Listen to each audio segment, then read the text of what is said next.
Welcome to the debate. With AI systems now capable of writing unit tests, refactoring complex legacy code, and enabling this whole trend of vibe coding, where entire apps are built in hours, a pretty provocative question has emerged.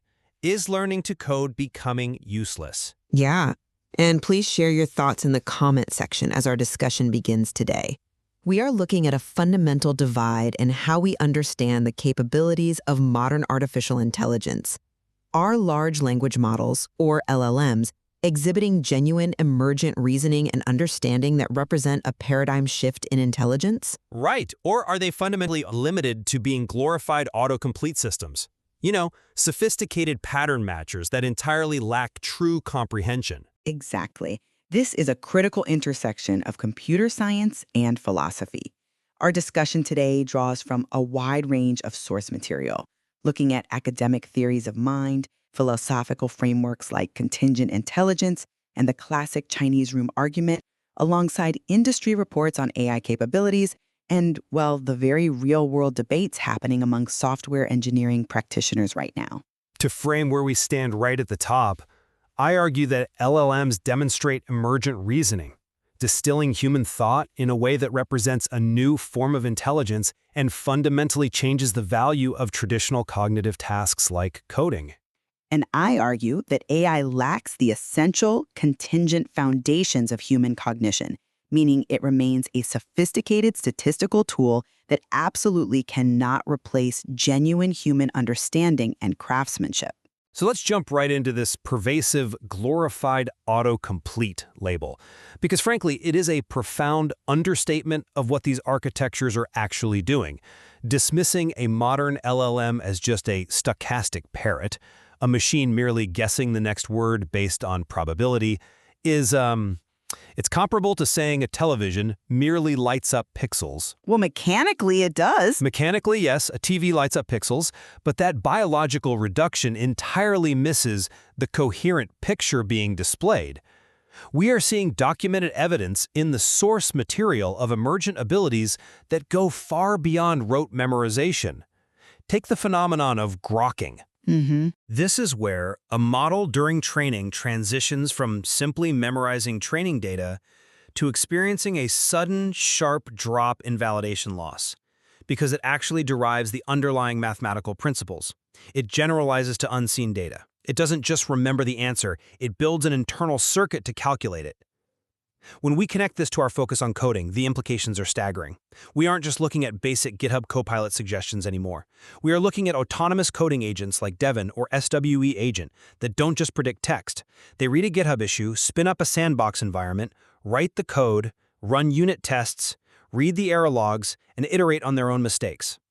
That strongly suggests the rote, traditional aspects of typing out code are being automated away by a system possessing a functional, non-biological understanding of logic. Look, the output of an agent like Devin is undeniably impressive, but we cannot conflate a system's output with actual cognitive understanding.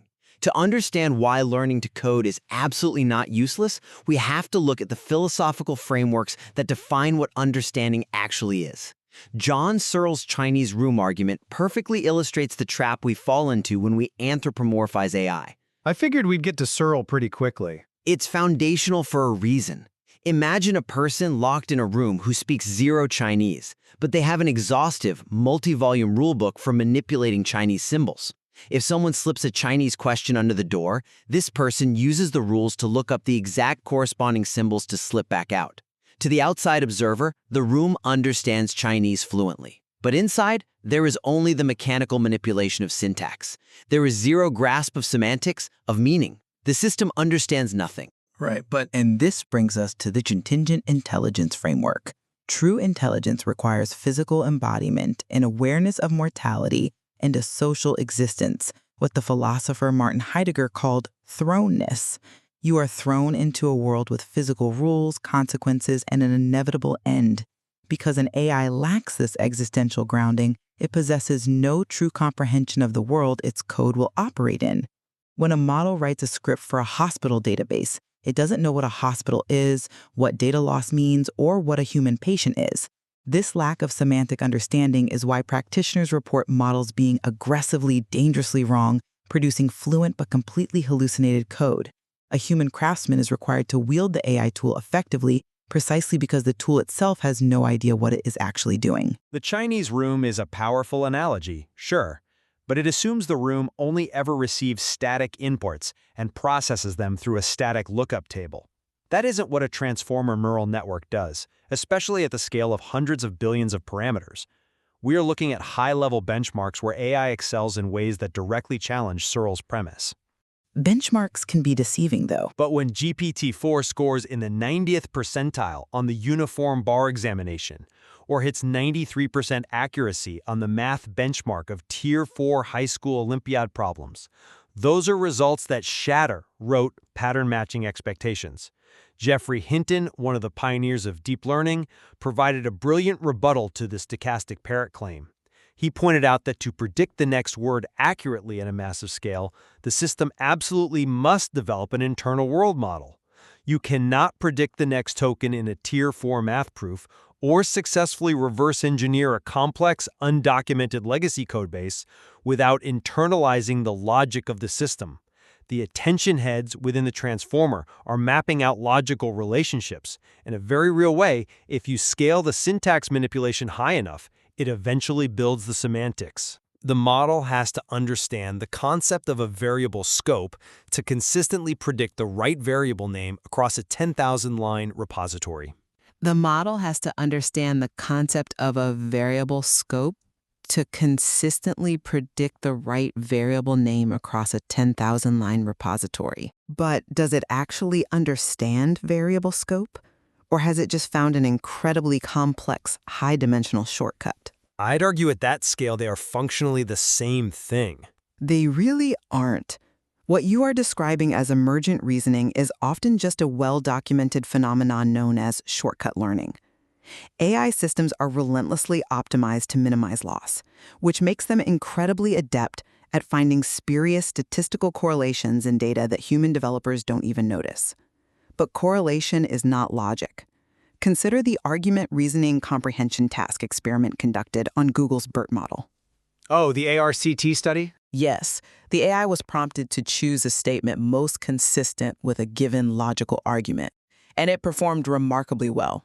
It appeared to demonstrate high-level reasoning, but when researchers dug into the weights, they discovered the AI was relying almost entirely on the mere presence of the word not to guess the correct answer.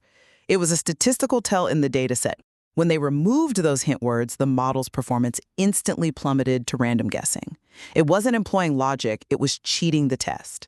Now you might say, well, BERT is an older model, but the fundamental architecture remains entirely statistical. Passing benchmarks is frequently an illusion of understanding. This is exactly why a developer cannot blindly trust an LLM to build mission-critical infrastructure. If you don't know how to code, if you don't understand the physics of the system you are building, you will not spot the shortcut learning when the AI confidently outputs a structurally unsound algorithm that happens to look syntactically perfect. I think it's fair to acknowledge the reality of shortcut learning in earlier, smaller models, but asserting that a frontier model is just doing a more complicated version of the not trick ignores the leaps in architectural complexity we've seen. But let's take this out of the theoretical benchmarks and look at the practical economic impact on human skills. You argue that developers must intimately know how to code to check the AI. Yet Fortune 100 data leaders are reporting massive productivity gains that are already fundamentally altering the job market. Productivity gains, yes, but not a replacement of the core skill. Well, generative AI is effectively automating white-collar subtasks across the board. The source material notes that 50% of surveyed employers intend to cut jobs in response to AI efficiencies.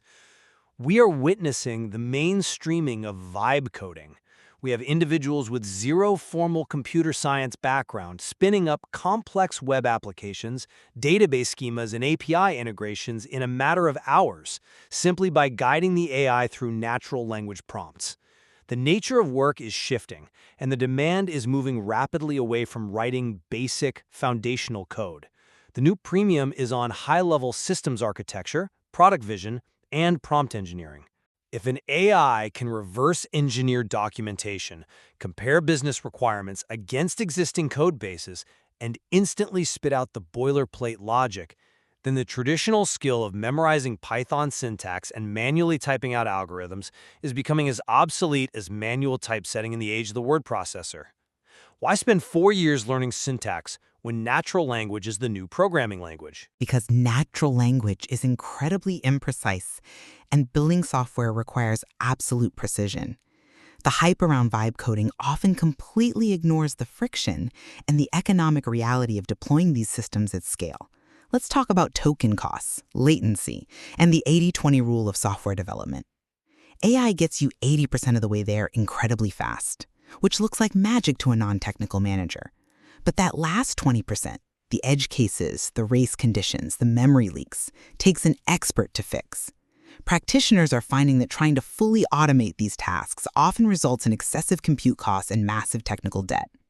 Saving 40% of the upfront typing time at 20 to 100 times the computational cost, plus the human hours required to debug the AI's subtle, confident hallucinations, is an unreasonable trade-off for most serious engineering teams.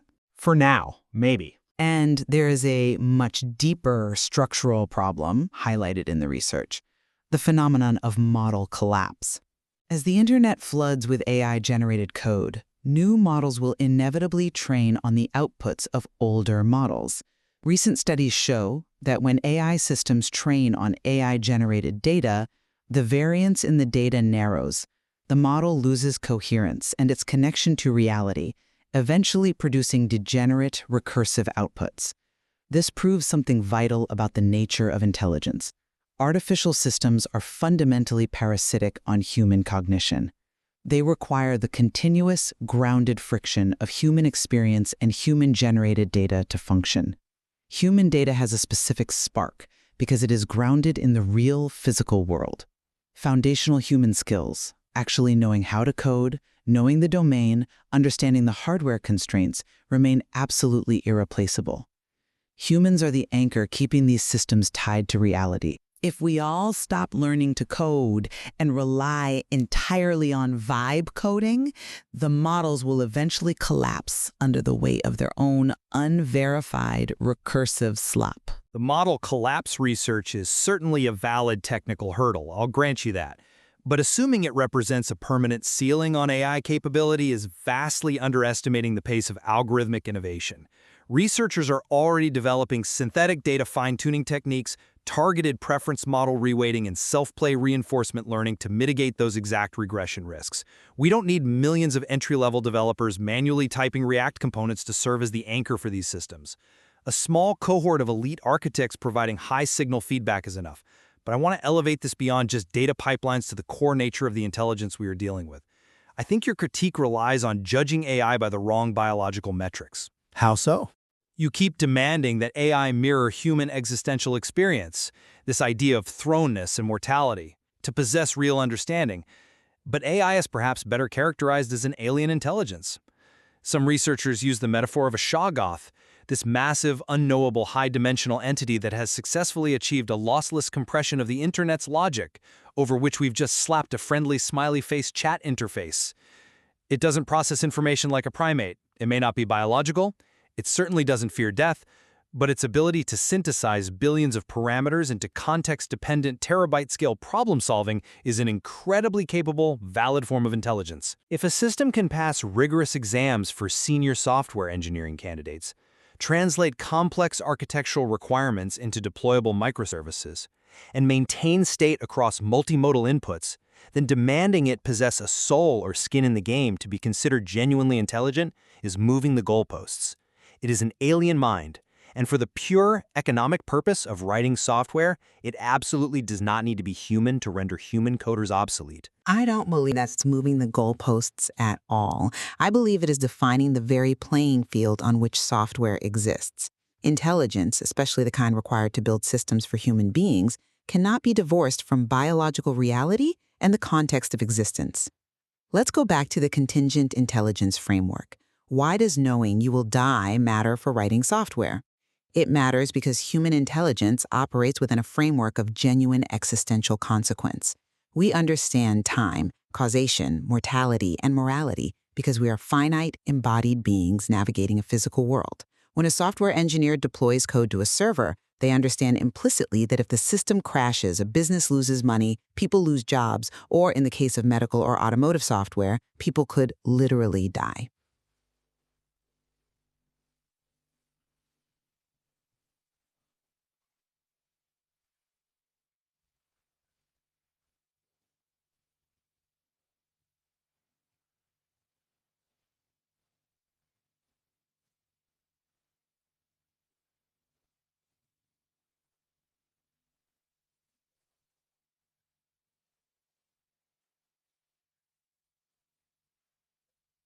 The human coder feels the weight of consequence. The LLM feels absolutely nothing. It is just navigating a mathematical loss landscape. Without those existential stakes, an AI cannot ground its values or truly evaluate the world it is calculating. It doesn't understand the physical limitations of the silicon its code will run on, nor does it grasp the human frustration of a broken user interface. This is why the industry's ultimate goal shouldn't be artificial general intelligence, an AGI that wholly replaces humans. The realistic and necessary goal must be artificial collaborative intelligence, or ACI. We need tools designed specifically to augment human cognitive foundations, not replace them. Because the AI lacks common sense and existential grounding, it requires a deeply knowledgeable human expert. Not just a vibe coder prompting in English, but someone who truly knows how the code compiles, who understands the business logic, the physical network constraints, and the human stakes. The alien mind you describe is powerful, but without the human anchor, it is adrift. I hear that. But think about what that collaboration actually looks like in practice, moving forward. When the digital calculator was invented, we didn't stop doing math entirely, but the act of manual long division became practically useless for a professional engineer. The scale and emergent capabilities of these language models push them far beyond simple pattern matching into a realm that redefines human labor. The skill set required to be a software engineer is irrevocably shifting. It is moving away from the granular, syntax-heavy writing of code toward the orchestration of highly capable AI agents. In that context, traditional coding as a primary, foundational vocational skill is being automated away. You aren't typing out the long division anymore. You are operating the machine that does it for you. Managing this new alien intelligence is the new paradigm. And I maintain that viewing this sophisticated statistical tool as a total replacement for foundational knowledge is an incredibly dangerous trap. You can use a calculator, but if you don't understand the underlying principles of mathematics, you won't know when you've entered the wrong equation. Without existential experience, without genuine semantic understanding of the real world, AI remains a brittle instrument. It is inherently prone to hallucination, to complex shortcut learning that looks like logic, and ultimately to model collapse if it is entirely severed from the human intellect that feeds and corrects it. It requires deeply knowledgeable human experts to guide it, to rigorously verify its work, and to anchor its outputs to physical reality. Learning the fundamentals, whether that is coding syntax, systems architecture, or scientific methodology, is the only way we retain the capacity to wield these systems responsibly. Well, it is clear we both see a shift toward artificial collaborative intelligence, where human-AI synergy is the immediate reality, rather than a sudden overnight replacement of the entire human workforce. The nature of how we interact with technology is fundamentally changing, and the barrier to entry for creating software is dropping, even as we disagree heavily on the inner cognitive reality of the machines driving that change. Precisely. The question of whether we are dealing with an emergent alien mind capable of true reasoning or a complex, high-dimensional statistical illusion touches on the deepest philosophies of consciousness. It's a debate that shapes not just how we work and what skills we value, but fundamentally how we view human uniqueness. Thank you for joining us for this rigorous exploration. We've examined differing perspectives on the nature of mind, machinery, and the future of human labor in the age of generative models. There is an immense amount of depth in the source material regarding the philosophy of consciousness, contingent intelligence, and the actual mechanics of large language models for those who wish to explore these concepts further. We will leave it to you, the listener, to draw your own conclusions.